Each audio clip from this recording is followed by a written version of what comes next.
it just got very real for the Toronto Raptors, as this team is now among the favorites to land Ja Morant via trade. We know the need out there at the point guard position for this roster. We know the history Ja Morant has with Darko Rajaković will play very big part in recruiting him here. So we will discuss the truth about a Ja Morant trade, as well as multiple other updates for this Raptors group, as new jerseys have been leaked for this Raptors team, which has the fan base fairly fired up, as well as a look ahead to tonight's game against the Atlanta Hawks. So lots of stuff to really break down in this video. But folks, we are oh so close to 40,000 subscribers, and still over 53% of our viewers are not subscribed to the channel. So if you want to stay up to date with all the latest games, rumors, updates regarding this Raptors group, make sure you guys hit that subscribe button, and we'll deliver you daily Toronto Raptors news, and you get to be a part of a giant milestone out here on the channel. But let's dive into it, because of course a lot of discourse over the past week has been revolved around Ja Morant, who has really blown things up out there at the Memphis Grizzlies. He was sent on a one-game suspension, ironically enough, against the Toronto Raptors. He doubled down on his frustrations in post-game interviews, and what it's really come down to is Ja Morant is frustrated with the lack of communication from the coaching staff. He doesn't feel respected by the coaching staff out there in Memphis, and he is letting his feelings be known. We know Ja Morant is an emotional guy, has had some off-the-court stuff happen out there in the past, and he is letting people know out there with his post-game discussions, and that has led a lot of people to bring up the possibility of trade. We broke down multiple videos on the Shams reports about how teams are really monitoring this situation. We broke down the quotes Ja Morant has had, so check out the previous videos here. But the Raptors now are among the favorites to get it and get Ja Morant in a trade, and it's getting more and more likely. I'll break down one of the updates first, as Kevin Durant essentially is trolling Ja Morant's dad, saying, "Your son doesn't want to be here. We know it's your last weekend. Enjoy your time." So some people are reading into this, saying, hey, KD knows what's going on, and Ja Morant trade is incoming, and he wouldn't be saying this if a trade wasn't incoming. Might be reading into this a little bit too deep and stuff, but that has led some people to believe that Ja Morant is going to get traded very, very soon. On top of it, the Raptors are now officially among the favorites to land Morant. Now, this summer, the Toronto Raptors were top of this list in terms of trade destinations for Ja. Currently, we are fifth behind the Heat, the Rockets, the Nets, the Kings, and the Raptors. Now, the point about this is these odds are very, very close. It's not like there's a runaway favorite out there for a trade for Ja Morant. The Raptors are certainly in the mix, and they certainly should be for a couple of reasons. And the first one, of course, is the need at the point guard position. Now, I like Immanuel Quickley. I think his skill set he's not as bad as he's been to start off this year. But the truth is, Immanuel Quickley has been shooting 27% from the three-point line, only averaging 13 points per game, 6 assists, and defensively has had some question marks. Now, he can facilitate. He has shown flashes out there in the past. He's shooting 11% out there in corner threes, but is only 26 years old, and I'm still a believer in Immanuel Quickley. He's not as bad as he's been, but of course, getting a Ja Morant, who has been having a down year for his own standards himself this season, again, shooting 14% behind the three-point line, but averaging 20 points per game, 4 rebounds, and 7 assists in a season where he is just absolutely zoned out. Not happy out there with the Memphis Grizzlies. Ja Morant is a significant talent upgrade over Immanuel Quickley. And with how the Raptors have been playing, they're trying to win now. Adding a star caliber player out there in Ja would definitely be something that the Raptors fits the Raptors mold. This team has been trying to make big star moves, big trades for the past couple years.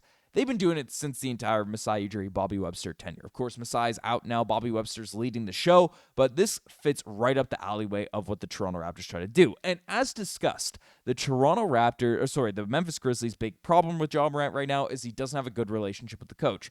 One guy he does have a good relationship with is Darko Rajaković, who's a former assistant coach out there at the Memphis Grizzlies. And if you search up any of the quotes Ja Morant has had to say about Darko Rajaković, they've either been really funny or they've been very complimentary. This one was fairly funny popping up, but Ja Morant said Darko Rajaković talked about swag a ton out there in his timeouts, in a pretty candid fashion. So that was a quote there from Ja Morant, the development and the relationship. Darko was a player's coach out there with the Grizzlies. It's the reason he was hired by the Toronto Raptors, because he's great at relationship building, and he's already done it out there with the Memphis Grizzlies. So that is something that people have looked at and been like, okay, that's very, very, intriguing, something pieced together. And then on top of it now, The Ringer has posted a proposed trade that has some Raptors fans fired up, intrigued by the possibility of it going down. Now, the trade machine I have can't do the official trade that they propose, but I'm bringing it up here now for you guys to see. But essentially, it would be Ja Morant going to the Toronto Raptors. They pitched Immanuel Quickley and Colin Murray-Boyles going to the Atlanta Hawks, and then Trae Young going to the Grizzlies. Now, I flipped it for Ochai Agbaji because personally, I don't think Colin Murray-Boyles should be in this deal. I think Colin Murray-Boyles has a ridiculous amount of upside, and Ochai Agbaji plays a position that is less of need for the Toronto Raptors and is having, yes, a down year this year. So you might say, oh, trade value is not going to work, whatever. He's 25 years old. Yes, things aren't really working out for Ochai Agbaji this season for this Raptors group, but you'd be selling the Atlanta Hawks, I guess, in this package on his performance last season. Because last season, Ochai Agbaji averaged 10 points per game, 4 rebounds, and 1.5 assists, was great defensively, and shot basically 40% from the three-point line. So was one of the best corner three shooters out there in the league. So that's why I reorganized the Ringer trade to be this one. And there's multiple variations. The Raptors have the contracts and the assets to make this happen. The reason that they basically, I'm pitching this one, why I found it intriguing, because the Hawks right now, who we play tonight, so this will transition well into the discourse regarding, tonight's game. But the Atlanta Hawks have been playing very, very well with Trae Young being injured, as they have remodeled their roster to be a team that's filled with a bunch of long, wiry defenders that knock down the floor, that space those shots, and they like this style of team that they've built and put together. So, they're quietly coming out with quotes, hey, we're happy with how this group is looking and stuff. Of course, Trae Young is kind of the big dog out there in that franchise, but, sending him to the Grizzlies, and then they get a long, wiry defender in Ochai Agbaji, Immanuel Quickley, who could be like a backup guard for them, or, the three-point shooting guard without the, crazy sort of money there for Trae Young. I guess it's a longer contract for Immanuel Quickley, but he'd be more someone that you could bring off the bench, where Trae Young would be impossible to bring off the bench given his relationship there with the organization. It's an interesting package. And then the Grizzlies, who are hesitant to trade away, a foundational piece, a foundational star, they get one in Trae Young. And they don't want to tank. They don't want to go in that direction. It's a trade that I find very, very interesting. Now, with Colin Murray-Boyles, it's probably more likely the Hawks accept, but the Raptors are a tough spot. So there'd have to be some negotiation going down here, but it's a very reasonable framework for an actual Ja Morant trade to happen. So it's something that is very, very intriguing. Of course, I am, I'm a big fan of the talent of Ja Morant. I don't want to be one of those guys that's just bagging on Immanuel Quickley. I still think Immanuel Quickley could be very awesome for this group, but the contract situation, it's an opportunity for Bobby Webster that'd be tough to pass up. So we'll keep our eye on this whole situation, but that's not the only piece of news that we're discussing out here in this vid, as some Raptors jerseys have been leaked. Basically, you can see them here on the screen right now, the City Edition jerseys for the Raptors have come out, and they're interesting. Some people are saying they look like a half-finished coloring book, which I find intriguing. You got the Championship North candy cane jerseys worn on the Raptor there.